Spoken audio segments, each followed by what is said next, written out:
ये श्रावस्ती का जेतवनी विहार है। मेरी धम्म यात्रा में आज मैं यहाँ पर जेतवन विहार में श्रावस्ती में आया हूँ भिक्षु संघ के साथ। और यहाँ का नज़ारों में, यहाँ के बुद्ध के श्वासों में, यहाँ पर धम्म के श्वासों में, यहाँ पर संघ के श्वासों में समाया हुआ सद्धम्म देखने के लिए कि सभी के सांसों में सद्धम्म किस तरह समाया जाता है, किस तरह 38 प्रकार की महामंगल गाथाओं का पाठ होता है। ऐसा भास हो रहा है कि आज मेरे सामने बैठकर तथागत इन्हीं स्तूपों से निकलकर और इन्हीं स्तूपों से सुगंध देकर महामंगल गाथाओं का पाठ कर रहे हैं। जैसी पहली गाथा है कि यानी पहली गाथा से लेकर 38 प्रकार की गाथा है।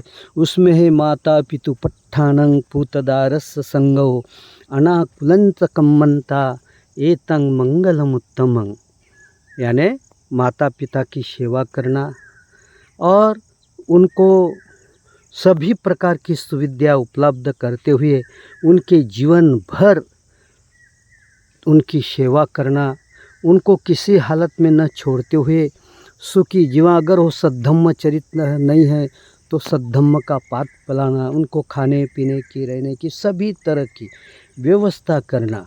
और ये प्रथम अपने पुत्र का या पुत्री का लक्ष्य होना चाहिए।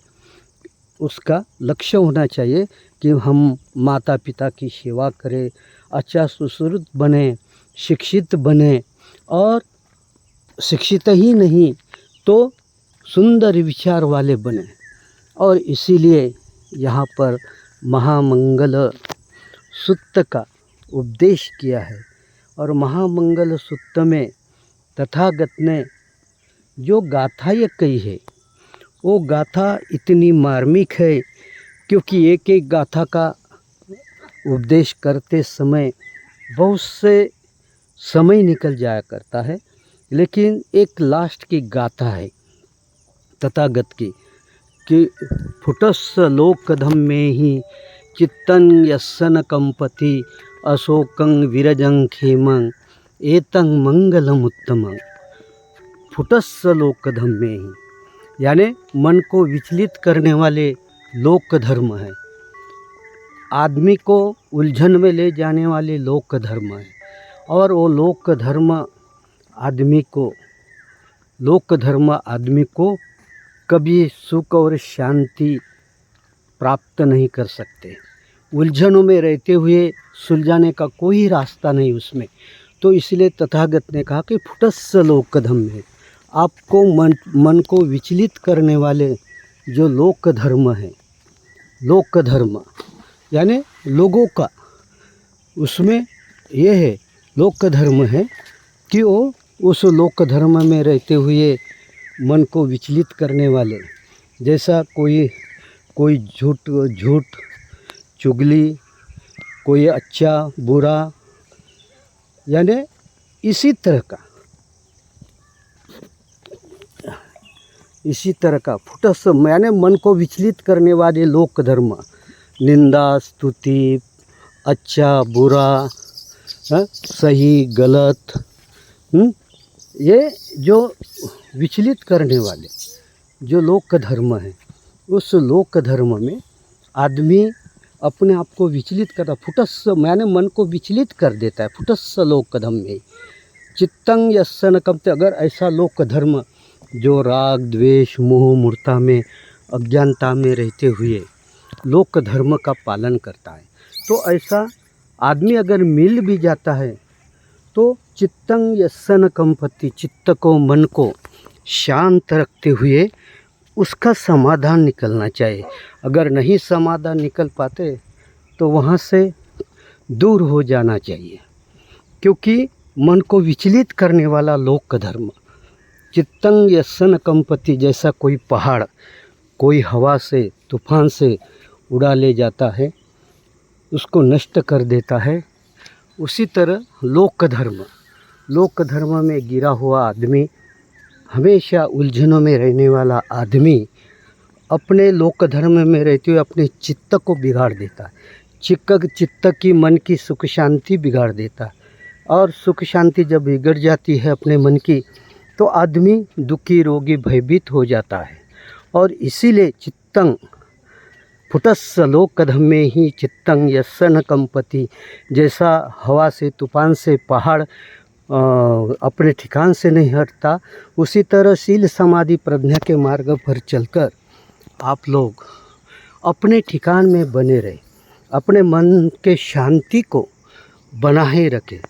और इसीलिए तथागत ने यहाँ पर जो उपदेश किया है, चित्तं यस्य न कंपति अशोकं विरजं खेमं, यानी शोक रहित, शोक रहित रहते हुए, शांत रहते हुए, समता के जीवन को प्राप्त करते हुए अपने जीवन को अगर चलाता है, तो तथागत ने कहा कि एतं मंगलम उत्तम, यही तो उत्तम मंगल है, यही तो उत्तम श्रद्धा भाव विश्वास है कि जो अपने मन की सारी दुनिया की धन संपत्ति खो देता है, वो चले जाती है, लेकिन अपने मन की शांति, मन की धन संपदा कभी नष्ट नहीं होने देता, कभी उससे दूर नहीं जाता। और इसीलिए फुटस्स लोकधम्मे ही चित्तं यस्य न कंपति अशोकं विरजं खेमं एतं मंगलमुत्तमं। ये जो बोधि वृक्ष है, कभी कभी सिद्धार्थ गौतम सम्यक संबुद्ध इस बोधि वृक्ष के छाव तले आकर बैठ जाते थे, साधना करते थे, धम्म उपदेश कर लेते थे, धम्म की शुद्ध गाथाओं से लोगों को मार्गदर्शन कर लेते थे, लोगों को उपदेश कर देते थे। और जो उपदेश महामंगल सूत्र में है, वो उपदेश आज भी दुनिया के लिए हजारों साल, 2500 साल बीत जाने के बाद भी आज भी भगवान बुद्ध की वाणी इस जेतवन से निकलकर सारे संसार में, मैं थाईलैंड में रहा, लाओस में रहा, श्रीलंका में गया, नेपाल गया, बहुत सारे बौद्ध राष्ट्रों में गया, लेकिन जो पाली भाषा में भगवान बुद्ध की जो वाणी है, आज भी उसी वाणी को दोहराया जाता है पाली भाषा में, और लोग उनको बड़े श्रद्धा के साथ नमन करते हुए उसको पालन करते हैं कि यही बुद्ध की वाणी है, यही धम्म की वाणी है, यही संघ की वाणी है। और इसी तरह ये बोधि वृक्ष का पेड़ है, इसी तरह पालन करते हैं। और लास्ट में ऐसे पवित्र भूमि पर आकर मैं नमामि बुद्धं गुणसागरंतं सत्ता सदा हुन्तु सुखी अवेरा कायो जिगुच्छो सकलो दुगंधो गच्छन्ति सब्बे मरणं अहंसं। गच्छन्ति यानी जाना तो होता है, लेकिन जब तक जीवित हूँ और जीवन की सांस चलेगी तब तक मैं बुद्ध के गुणों को, धम्म के गुणों को, संघ के गुणों को धारण करता हुआ और विश्व के सभी प्राणी मात्रा के लिए मंगल मैत्री करता हूँ कि इसी मार्ग पर चले। और इसलिए नत्ति में शरणं अय्यं बुद्धो में शरणं वरं ये तेन सत्सवज्जेन होतु मे होतु ते जय मंगलं।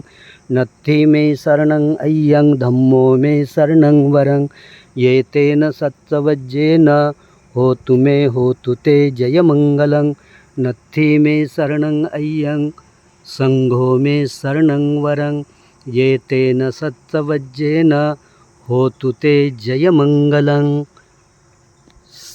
उस भूतकाल के, वर्तमान काल के बुद्ध को, भविष्य को बुद्ध को, और जो बुद्ध सम्यक संबुद्ध होकर चले गए, उनके बुद्ध को त्रिवार वंदन करता हूँ।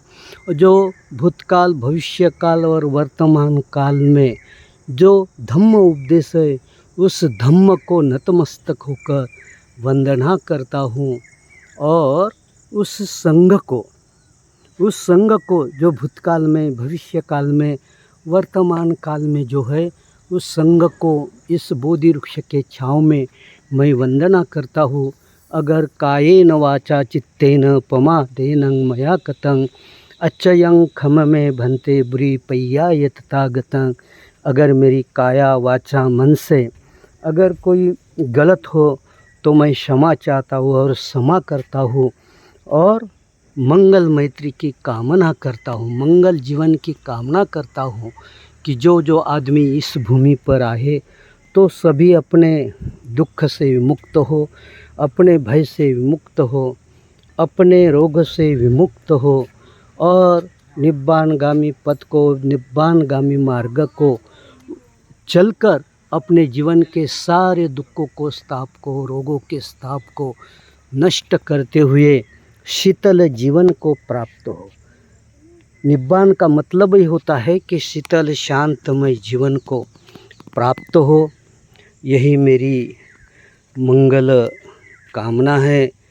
और ये अनाथ पिंडक ने बोधि वृक्ष, यहाँ पर जिस बोधि वृक्ष के छांव तले हम लोग बैठे हुए हैं, तो ये बोधि वृक्ष अनाथ पिंडक ने यहाँ पर लगाया था और बढ़ी आकर यहाँ पर जो आप देख रहे हैं, तो अनाथ पिंडक ने इसको लगाकर आज इस भूमि पर शरीर रूपी जीवन नहीं है, लेकिन मानसिक रूपी जीवन आज भी श्रावस्ती के जेतवन विहार में, जेतवन महाविहार में यहाँ पर उपस्थित है।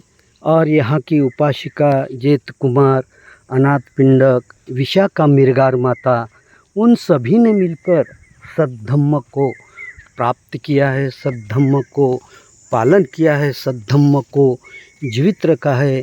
ऐसे ही आज वर्तमान काल में बाबा साहब के धम्म क्रांति में रहने वाले सभी लोग सद्धम्म को जीवित रखने के लिए उपासक उपासिकाएँ, भिक्षु भिक्षुनियाँ, भिक्षु और भिक्षुनियाँ अपने मन को तैयार करते हुए सद्धम्म प्रतिष्ठापित करने के लिए जीवन का बल, मन का बल, तन का बल यानी सब लगाकर सद्धम्म जीवित रहे, तो आप भी जीवित रहेंगे।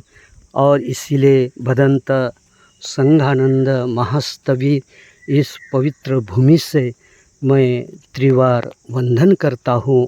और कायिक वाचिक मानसिक रूप से अगर कोई गलत हो तो त्रिरत्नों को क्षमा चाहते हुए मैं मंगल मैत्री करता हूँ। आपकी धम्म सेवा में भदंत संघानंद महास्तवीर। इस भूमि से कभी आना हुआ तो आइए, तथागत के परम पावन पद यहाँ पर विराजमान है और वो पद का, उसके पद का दर्शन कीजिए और ये दर्शन आप लोगों को बड़े पवित्र रूप से दर्शन देगा। वंदामि चैत्यं सब्बं सब्बठानेषु पतिठितं शारीरिक धातु महाबोधि बुद्ध रूपं सकलं सदा। सदा के लिए, हर समय, हर पल बुद्ध रूप, धम्म रूप, संघ रूप आपका कल्याण करेगा, मंगल करेगा। जय मंगल हो गया। मैं भदंत संघानंद महास्तवीर इस जेतवन विहार से, जेतवन भूमि से मैं मंगल मैत्री करता हूँ। सुखी हो, कल्याण हो, मंगल हो। भवतु सब्ब मंगलं भवतु, सब्ब मंगलं भवतु, सब्ब मंगलम्।